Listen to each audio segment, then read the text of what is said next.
Our top story today: money, murder, mystery, and the downfall of a South Carolina legal dynasty. The trial for the once prominent lawyer Alex Murdaugh has begun, opening with jury selection at the Colleton County Courthouse in the small city of Walterboro.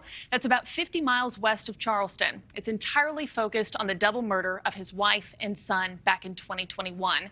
Senior national correspondent Brian Enton is live from South Carolina. Brian, we know that this trial could last weeks.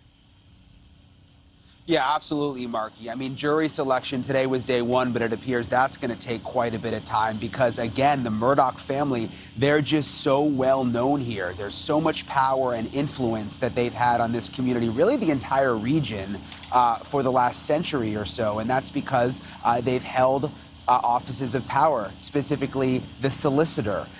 Multiple family members have been the solicitor in various counties in this area. That's basically like the district attorney. So it was really something. You see that video right there, Marky. We were standing there when Alex Murdaugh was brought in the back door of the courthouse this morning. I shouted a question at him. He didn't answer, but it was interesting to think about the fact that his family has basically controlled this courthouse in many ways for almost 100 years. And now you see him, he's got that suit coat covering his handcuffs as he is brought in the back door as now a murder suspect accused of murdering both his wife and his son.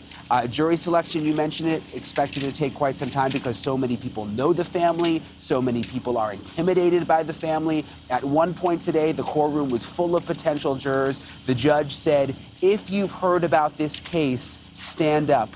And every single person in the room stood up. So that gives you an indication, Marky, of how in touch this community is with what's going on. Of course, you have to remember, you can know about the case and still be on the jury, but you have to be able to go in, not be biased, and leave all of your opinions at the door. So over the next couple of days, they'll continue to weed people out, and then we expect opening statements to start sometime at the end of the week, Marky. Yeah, fascinated to see how long this takes. Brian, thank you for that. And to give more insight on the jury selection process, I want to bring in jury consultant Alan Tuerkheimer. Alan, thank you so much for being with us today. Nice being here. Thanks for having me. I guess for starters, you know, what I'm most curious about is this. In a county, fewer than, 3,000 people, we know everybody knows everyone. Even today, when the judge said, who knows about this case, everybody stood. So where do you start to find a jury where nobody is opinionated, nobody has ties to this case? Walk us through where you even begin. Sure. So the key is, and this is why the jury selection is going to take several days, because everybody knows the family, everybody's heard of the case. I'd be surprised if somebody didn't stand up when the judge asked if you've heard anything about this. And so the judge is going to, and the lawyers are going to listen intently to the questioning about what they know about the case. Have they formed an opinion? Have they thought about whether or not he's guilty or not guilty? And they're going to really have to listen carefully as to what the jurors say they know about the case, because they are not going to want to seat jurors who come in with a preconception of how they think the case should turn out. So it's one thing just to know about the case, but it's quite another to have an opinion already or to have been exposed to something that leads a juror down a certain path. Yeah, and I guess if you would, take us into the minds of both teams here. Prosecution and defense are obviously hoping for very different kinds of jurors, right? Elaborate on what both sides are hoping to find in the ideal juror profile.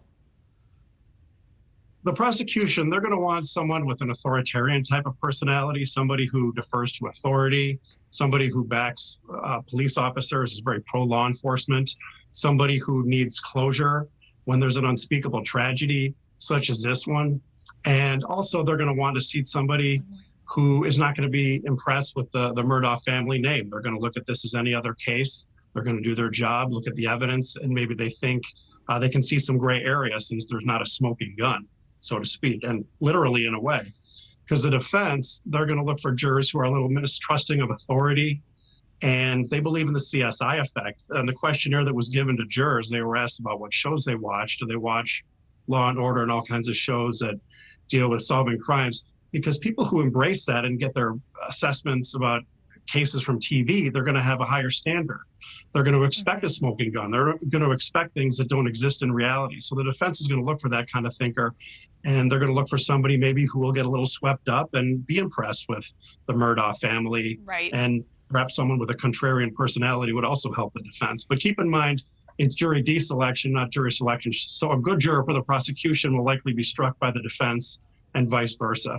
Thank you for watching. Go to newsnationnow.com to find NewsNation on your television provider. And don't forget to click the red subscribe button below to get more of NewsNation's fact-driven, unbiased coverage.